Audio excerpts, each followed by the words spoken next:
बिस्मिल्लाहिर्रहमानिर्रहीम। अस्सलामुअलैकुम नाज़रीन, कैसे हैं आप? उम्मीद करती हूँ कि आप ठीक ठाक होंगे, खैरियत से होंगे। आज मेरा जो टॉपिक है वो मैं बताने जा रही हूँ आपको। अपने टॉपिक पर जाने से पहले आप लोगों से रिक्वेस्ट करूँगी कि काइंडली मेरा चैनल सब्सक्राइब कर दें। आपको बताऊँगी कि शहद के बेपनाह फ़ायदे हैं जिससे आप फ़ायदा ले सकते हैं। शहद हरारत और तवानाई से भरपूर ग़िज़ा है। तवानाई ज़्यादातर नशास्ता और ग़िज़ाओं से पैदा होती है और शहद आसानी से हज़म हो जाने वाला कार्बोहाइड्रेट्स की एक सूरत है। यह बराह रास्त खून में शामिल हो जाता है और फौरी तौर पर तवानाई मुहैया करने का ज़रिया बन जाता है। यानी कमज़ोर हाजमे वालों के लिए शहद एक नेमत है। जब शहद खाया जाता है तो बदन के तमाम आज़ा मुसब्बत तरीके से काम कर पाते हैं। मशहूर रोमन फिजिशियन गैलन ने शहद को हर किस्म की बीमारियों के लिए शफा बख्श करार दिया है। ये मुतअद्दिद इमराज के इलाज और इनसे तहफ़्फ़ुज़ के लिए इस्तेमाल किया जाता है। एक छोटा चमचा एक होता है, वो लें आप। ताज़ा शहद और आधे नींबू का रस नीम गर्म पानी गिलास में निहारूं पिएं और इसके बेपनाह फ़ायदे उठाएं। सबसे पहले तो आपकी कब्ज़ ख़त्म हो जाएगी, मोटापा ख़त्म हो जाएगा, तेज़ाबियत का बेहतरीन इलाज है। आइए शहद के अहम और मुफीद तरीक़ाकार पर हम थोड़ा नज़र डालते हैं। इस पर अगर आप नज़र डालेंगे तो आपको पता चलेगा कि ये कितना हमारे लिए अच्छा है। शहद के लिए एक बेहतरीन ग़िज़ा है। दिल की शरीयानों में बंदिश के मरीज़ों और कमज़ोर दिल के लोगों को दिन में 5 खानों में शहद इस्तेमाल करना चाहिए। दिन भर में 5 खानों में, ठीक है ना। दिल के मरीज़ रात को सोने से पहले 1 गिलास पानी में शहद और नींबू का रस डालकर पीना चाहिए। थकान और सुस्ती के लिए भी इस्तेमाल किया जाता है। कहा जाता है कि असली शहद का एक कतरा जिस्म और जान को मुअत्तर कर देता है और रूह में बालिदगी का एहसास देता है। और छत्ते जो शहद के फलों के होते हैं और छत्ते जो फलों के बागात के अंदर होते हैं, इनका शहद सबसे बेहतर होता है। शहद जिस कदर पुराना होता है उसी कदर मुफीद होता है। मतलब आप ये नहीं समझें कि शहद जो असली शहद आपके पास है वो एक्सपायर हो गया है, उसकी कोई एक्सपायरी नहीं होती है। तासीर के लिहाज से शहद गर्म है, इसलिए इसकी मुकर्ररा मिकदार में इस्तेमाल करना चाहिए। और इसके अलावा भी मैं आपको बताऊं, अगर आप लोगों में जिनसी कमज़ोरी है तो शहद को जिनसी कुव्वत का ज़रिया समझा जाता है। ये औरतों के लिए दरखेज़ी और मर्दों की कुव्वत में इजाफा करता है।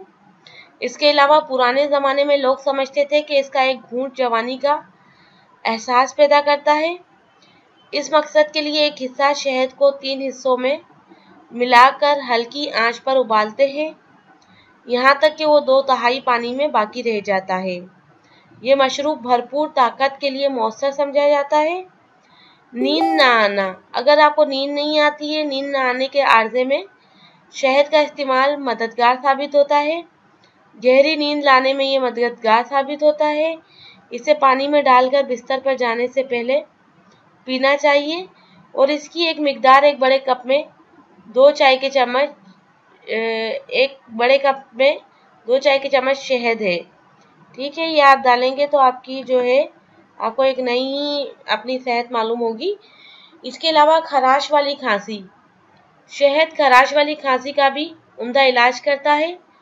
शहद सांस की नलों के बलाई हिस्से की सोजिश दूर करके खराश वाली खांसी को ठीक करता है। इसके अलावा निगलने में दुश्वारी जैसे मसाइल भी हो जाते हैं और यही वजह है कि शहद को खांसी के मुख्तलिफ शरबतों में इस्तेमाल किया जाता है। खराश पैदा करने वाले खांसी में शहद मिले पत्ती से गरारे करना भी, जो शहद वाले जो पत्ते मिलते हैं ना, जहाँ पे शहद जहाँ पे बन रहा होता है वहाँ पे पत्ते होते हैं, अगर वो भी आपको मिल जाए, इससे गरारे करें तो आपका गला बिल्कुल ठीक हो जाता है। इसके अलावा शहद का एक और फ़ायदा है कि पागलपन का इलाज, जनून या पागलपन के मरीजों को काली हड़ का सफ़ूफ 6 ग्राम खिलाना चाहिए और 1 पाव दूध में 1 चम्मच शहद हल करके सूरे फातिहा 7 बार अव्वल और आखिर और एक बार जो है आप दरूद शरीफ पढ़कर इस पर दम करके पिलाना भी मरीज़ के लिए मुफीद साबित होता है। 2 महीने इस अमल को रोज़ाना दोहराना है आपको, और इसके बाद आप देख सकते हैं कि आप अपने जिस्म में जो भी महसूस करें, मुझे आपको जो है SMS भी करना है, इसी पर आप नीचे कमेंट्स वगैरह भी दे सकते हैं। इसके अलावा अगर लड़कियां खूबसूरत होना चाहती हैं, स्पेशली मैं तो डॉक्टर हूं तो मुझे इन चीज़ों का पता है कि नेचुरल जो चीज़ें होती हैं वो ज़्यादा बेनिफिशियल होती है। शहद का मास्क खाने और लगाने से जिल्द बहुत खूबसूरत हो जाती है। शहद से कई तरह के मास्क बनते हैं जो इंसानी जिल्द के लिए बेहद मुफीद साबित होते हैं। खीरे का रस, शहद और दूध मिलाकर चेहरे पर लगाने से चेहरा साफ हो जाता है। इसके अलावा अंडा, शहद और बादाम का तेल मिलाकर लगाने से भी चेहरे की रंगत साफ हो जाती है। और जनाब एक और बहुत ही मुफीद टोटका, होंठों की सियाही। आजकल ज़्यादा मेकअप लगाने से होंठ काले पड़ जाते हैं, या अमूमन कुदरती ही काले होंठ हो तो होंठों के इतराफ की जिल्द सियाह होने लगती है, तो इससे होंठों पर लिपस्टिक की खूबसूरती भी मानिंद पड़ जाती है। इस सियाही को ख़त्म करने के लिए आपको मैं एक और चीज़ बताऊंगी। संदूल की लकड़ी का पाउडर लें, बादाम की गिरी का पाउडर और नींबू का रस हम वज़न करके दूध के साथ पेस्ट तैयार कर लें और इसको मसाज करें। तकरीबन आधे घंटे बाद आप धो लें। 1 हफ्ते के इस्तेमाल से सारी सियाही से आपको छुटकारा मिल जाएगा। व्यूअर्स, आप जो लोग हैं ना, ये नेचुरल चीज़ों पर फोकस ज़्यादा किया करें। मेडिसिन्स होती हैं, उनके साइड इफ़ेक्ट्स होते हैं। अल्लाह ताला ने कुदरती इतनी अच्छी चीज़ें बनाई हैं कि अगर आप उनका सही इस्तेमाल करें तो आपकी बीमारियां नहीं रहेंगी, आपकी हुस्न और खूबसूरती में भी इजाफा होगा।